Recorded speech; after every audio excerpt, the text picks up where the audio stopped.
ప్రార్థనలో 11వ దినం యొక్క వాక్య ధ్యానము నిర్మాణము 11వ అధ్యాయము 1 నుండి 4వ వచనం. మరియు యెహోవా మోషేతో ఇట్లనెను, ఫరో మీదికిని ఐగుప్తు మీదికిని ఇంకొక తెగులును రప్పించెదను.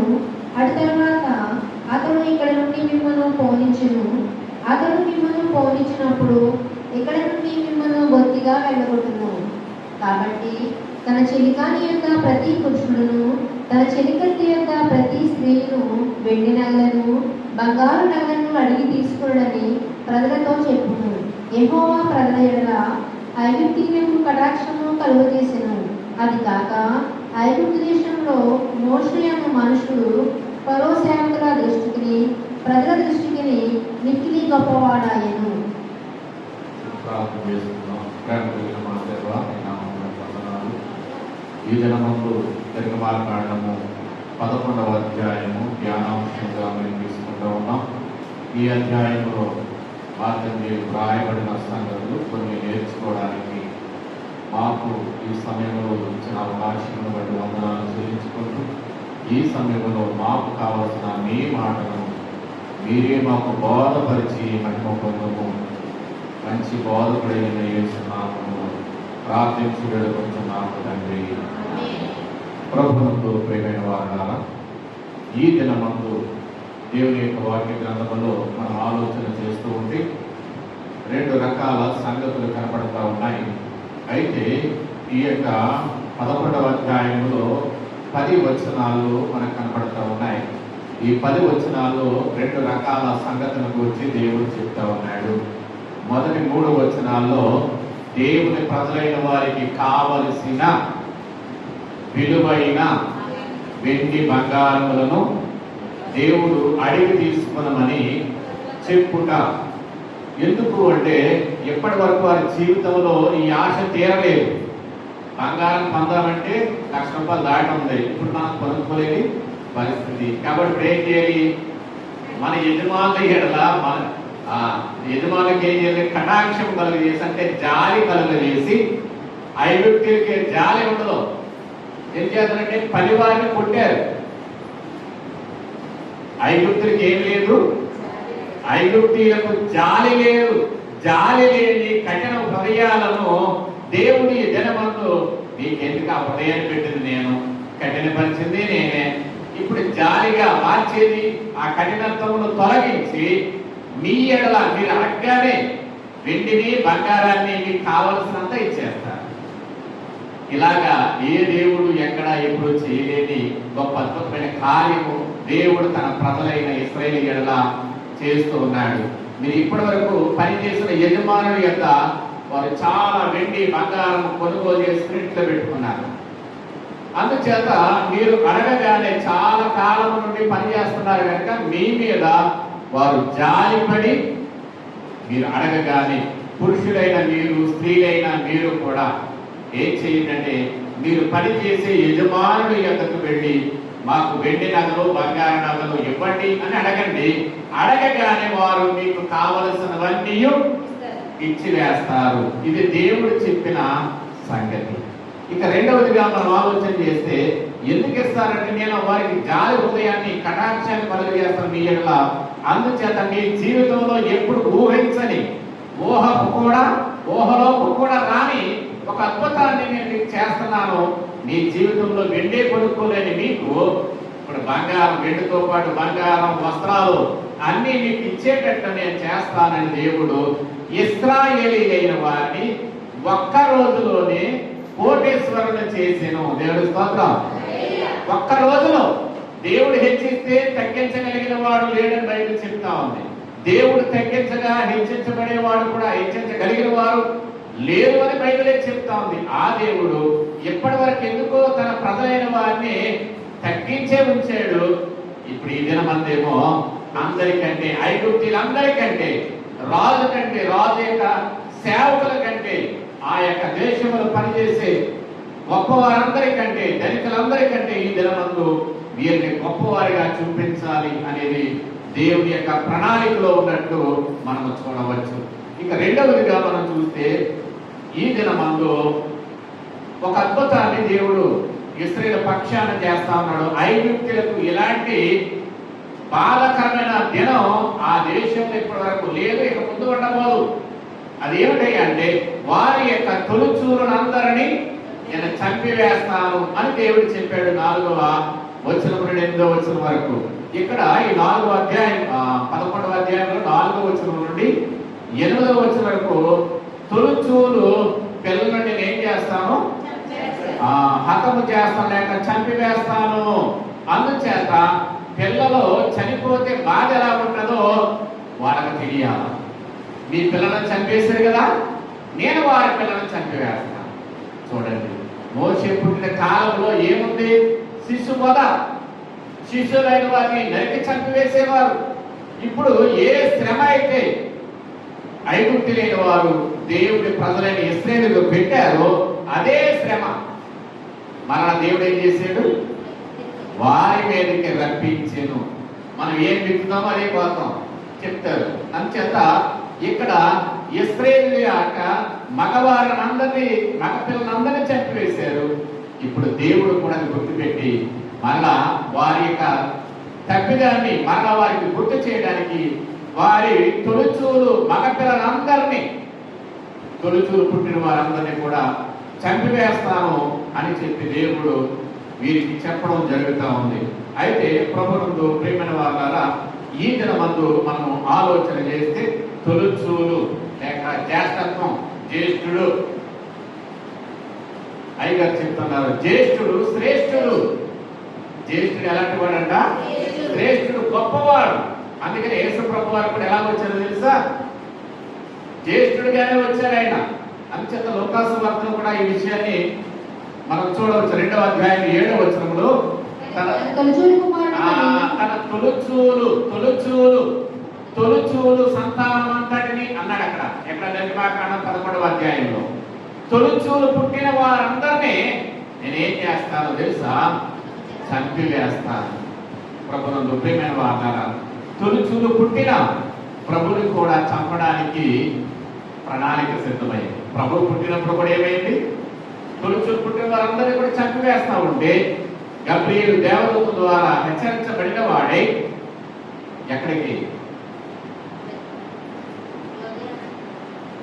ఐగుప్తు దేశానికి నువ్వు త్వరగా వెళ్ళు, ఈజిప్టు దేశానికి వెళ్ళు అని చెప్పి హెచ్చరిక చేయడాన్ని బట్టి ఉన్న ప్రాంతం నుండి ఈజిప్టు దేశానికి వెళ్ళి అక్కడ ప్రభు ఉండవలసి వచ్చిన సందర్భం, అంటే తల్లిదండ్రుల వారు తీసుకుని వెళ్ళడాన్ని బట్టి అక్కడ ఉన్న సందర్భం మనకు కనబడతా ఉంది. అయితే ప్రభునందు ప్రియమైన వాళ్ళారా, ఈ దినమందు తొలిచూలు అనే వారిని గురించి మనం ఆలోచన చేస్తే బైబిల్ గ్రంథంలో తొలిచూలు పుట్టిన వారు వారి యొక్క గొప్పతనాన్ని అత్యంత క్లుప్తంగానే మనము ధ్యానం చేద్దాం. అయితే దైవ గ్రంథంలో మనము చూసినప్పుడు 78వ కీర్తన 51వ వచనాన్ని చూద్దాం. ఐగుప్తులో జ్యేష్ఠులందరినీ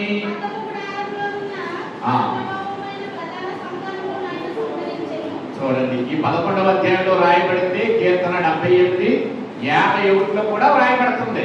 ఈ 11వ అధ్యాయంలో దేవుడు ఏం చెప్పాడో ఏం చేశాడో ఆ సంగతిని కీర్తనాకారుడు రాస్తూ ఉన్నాడు. అందుచేత ఇదే కీర్తనలో 105వ కీర్తన 36వ వచనాన్ని కూడా చూద్దాం ఒకసారి.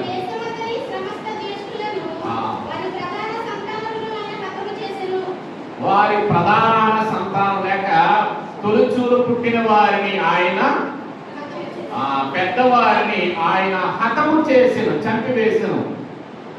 ఎబ్రీ పత్రిక 11వ అధ్యాయం 28వ వచనాన్ని కూడా చూద్దాం.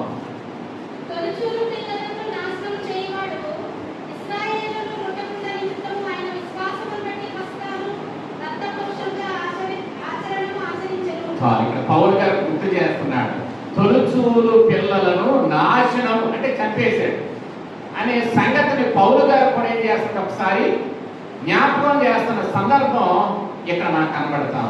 ఈ తొలిచూలుడు ఏంటి, గొడవ ఏంటి, ఈ మొట్టమొదట పుట్టిన వారు ఏంటి అనే విషయాన్ని ఆలోచన చేస్తే ధర్మశాస్త్రములో వ్రాయబడింది. అంటే ధర్మశాస్త్రంలో దేవుడు ఏం చేశాడంటే 10 ఆజ్ఞలతో పాటు ధర్మశాస్త్రములో ఈ యొక్క తొలిచూరు పిల్లలను ఏం చేయాలంటే దేవునికి ప్రతిష్ఠించాలి. దేవునికి తొలిచూరు పుట్టిన వారిని ఏం చేయాలి? దేవునికి ప్రతిష్ఠించాలి. దేవుని వాడు అని ప్రతిష్ఠించాలి. దేవుడు నాకు ఈ బిడ్డనిచ్చాడు అని చెప్పి, అందుచేత భార్య భర్తల యొక్క సంపర్కమును బట్టి తొలిచూరు ఆ పిల్లవాడి గురించి బైబిల్ చెప్తోంది. వారు బల ప్రారంభం. భార్య భర్తలిద్దరూ బలంగా ఉంటారు, పుట్టినవాడు ఇంకా బలంగా ఉంటాడు అని చెప్పడానికి బైబిల్ చెప్తా ఉంది. వారు బల ప్రారంభము గనుక వారు బలముగా ఉంటారు. తొలిచూరుడైన వారు శ్రేష్టమైన వారు. అంతేకాకుండా పరలోకములో జ్యేష్ఠుల సంఘం ఉంది. ఎక్కడ? పరలోకములో ఏముందంటే జ్యేష్ఠుల సంఘము. ప్రభువునందు ప్రియమైన వారులారా, అందుచేత జ్యేష్ఠుడు శ్రేష్టమైన వాడు. పరలోకములో జ్యేష్ఠుల సంఘములకు నాయకుడు ప్రభువై ఉన్నారు. అందుచేత ఈ దినమందు మనము ఆలోచన చేస్తే ద్వితీయోపదేశకాండము 21వ అధ్యాయము 16-17 వచనాలు.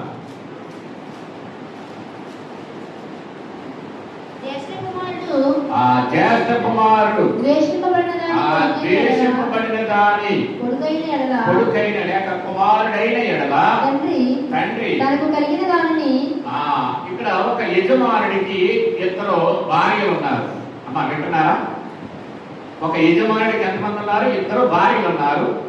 మొదట చేసుకున్నావిడికి కొడుకు పుట్టాడు, తర్వాత చేసుకున్నావిడ కూడా పిల్లలు ఉన్నారు. కానీ ఇప్పుడు ధర్మశాస్త్రంలో దేవుడు చెప్పింది ఏంటి తెలుసా? ద్వేషింపబడిన దాని అంటే ముందు ఆవిడని పక్కన పెడితేనే రెండో ఆవిడ చేసుకోవాలా? ఇప్పుడు ద్వేషించబడితేనే ఇంకొక ఆవిడ పెళ్లి చేసుకోగలుగుతాడు. ద్వేషింపబడిన దాని కుమారుడు ఎలాంటి వాడంటే గొప్పవాడిగానే పెంచాల్సిందే ఖచ్చితంగా.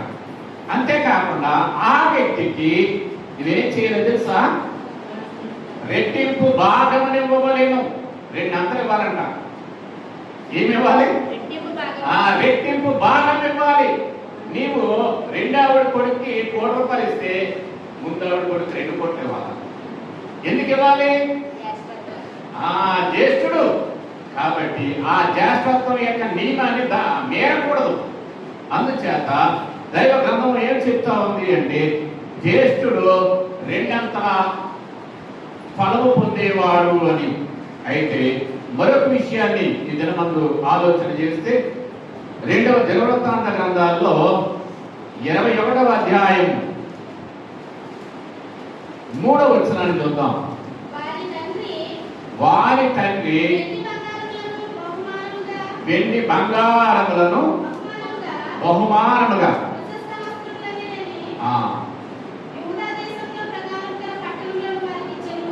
ఇక్కడ చూడండి, మిగతా వారందరికీ కూడా ఏమి ఇచ్చాడు అంటే అన్నదమ్ములందరికీ కూడా విలువైనవన్నీ ఇచ్చేసాడు. కానీ మరి జ్యేష్ఠుడికి ఏమి ఇస్తారు ఇంకా అంటే రాజ్యం ఇచ్చాడు. పరిపాలన ఎవరికి ఇచ్చాడంట? జ్యేష్ఠుడికి ఏమి ఇచ్చాడు? ఈ రాజ్యం అంతా నీదేనయ్యా. తమ్ముళ్ళకేమో ఆ విలువైనవి ఇచ్చేది కానీ నీకేమి ఇవ్వాలా? పెత్తనమంతా నీదే. ఎందుకని? జ్యేష్ఠుడు కనుక జ్యేష్ఠమైన ఈ యొక్క వ్యక్తికి ఆ గౌరవం ఇచ్చి తీరవలేను. కాబట్టి ఆ యజమానుడు ఏం చేశాడంటే తన జ్యేష్ఠ కుమారుడైన అందరికి అన్ని ఇచ్చేసాడు. నాన్న నాకేమున్నాయి అని పెద్ద కొడుకు కనకముందే వీళ్ళందరికీ ఇచ్చేసానంటే ఏం బాధపడవలసిన లేదు, నేను రాజుగా చేస్తున్నాను. ఏం చేస్తానైనా? రాజుగా చేస్తున్నాను, వీళ్ళందరి మీద అధికారం నీవే అని చెప్పి వాక్యములో మనం చూస్తున్నట్టుగా ధర్మశాస్త్రములకు లోబడి దైవ చిత్తములకు లోబడి ఆ వ్యక్తి ఏం చేశారంటే జ్యేష్ఠునికి రాజ్యం ఇచ్చిన రాజ్యాధికారము ఇచ్చిన సందర్భం మనకు కనబడతా ఉంది. అయితే ప్రభువునందు ప్రియమైన వారులారా, ద్వితీయోపదేశకాండం 21వ అధ్యాయము 15 నుండి 17 వచనాలు ఒకసారి మనం చూడగలిగితే ద్వేషింపబడిన కుమారుడికి తండ్రి తన ఆస్తి అంతటిలో రెట్టింపు భాగం ఇచ్చి వానిని జ్యేష్ఠునిగా ఎంచవలెను. వీడు వాని బల ప్రారంభము గనుక జ్యేష్ఠత్వాధికారము వీనిదే. ఇక్కడ చూడండి, ముందే ఎక్స్ప్లెయిన్ చేసుకున్నాను. బల ప్రారంభము కనుక వాళ్ళకి తొలిచూలుగా పుట్టాడు కాబట్టి వాళ్ళ బల ప్రారంభం ఎవరు? జ్యేష్ఠుడు. ఇదే విషయాన్ని మనం మరొక విషయాన్ని చూడగలిగితే ఆదికాండం 49వ అధ్యాయము 3-4 వచ్చినప్పుడు చూద్దాం. రూబేను, నీవు నా పెద్ద కుమారుడవు, నీవు నా పెద్ద కుమారుడవు, నా శక్తియు నా బలము యొక్క ప్రథమ ఫలమును, ఔన్నత్యాతిశయమును బలాతిశయమును నీవే. చాలు. నీవు నా పెద్ద కుమారుడవు.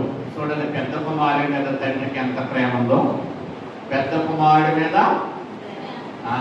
నీవు నా పెద్ద కొడుకు అంటూ ప్రేమతో ఆయన చేయబోయే పనిని అక్కడ చెప్పుతున్న సందర్భం కనబడతా ఉంది. అయితే మొదటి దినవృత్తాంత గ్రంథాల్లో 5వ అధ్యాయం 1వ వచనం. మొదటి దినవృత్తాంతములు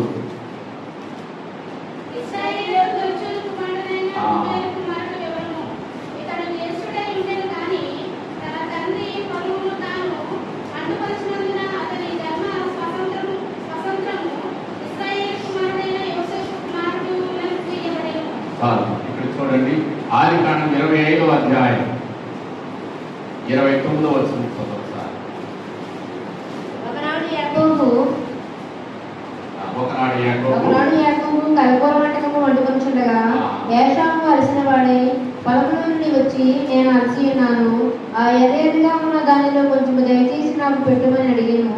అందుచేత అతని పేరు ఎదోము అనబడెను. అందుకు యాకోబు, నీ జ్యేష్ఠత్వము నేడు నాకు ఇమ్మని అడగగా ఏషావు, నేను చావబోచున్నాను కదా, జ్యేష్ఠత్వము నాకు ఎందుకనేను.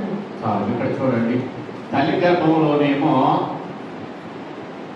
ఇస్సాకు కొడుకులు వీళ్ళిద్దరు, యాసావు యాకోబు. తల్లి గర్భంలో రావడానికి యాకోబుని వెనక్కలాగి యాసావే ముందు వచ్చాడు. పెద్ద కొడుకు ఎవరిప్పుడు? యాసావే.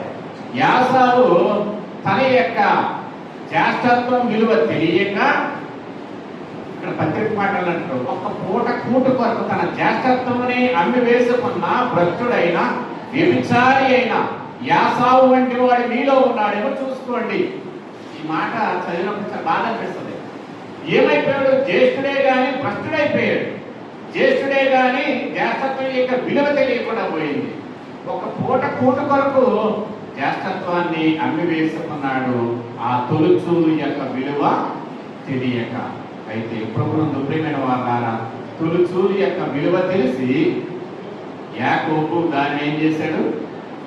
సంపాదించుకున్న సందర్భాన్ని మనం చూడగలము. ఇటు మాటలండి మన వెలుగులో భద్రపరచడం గాక.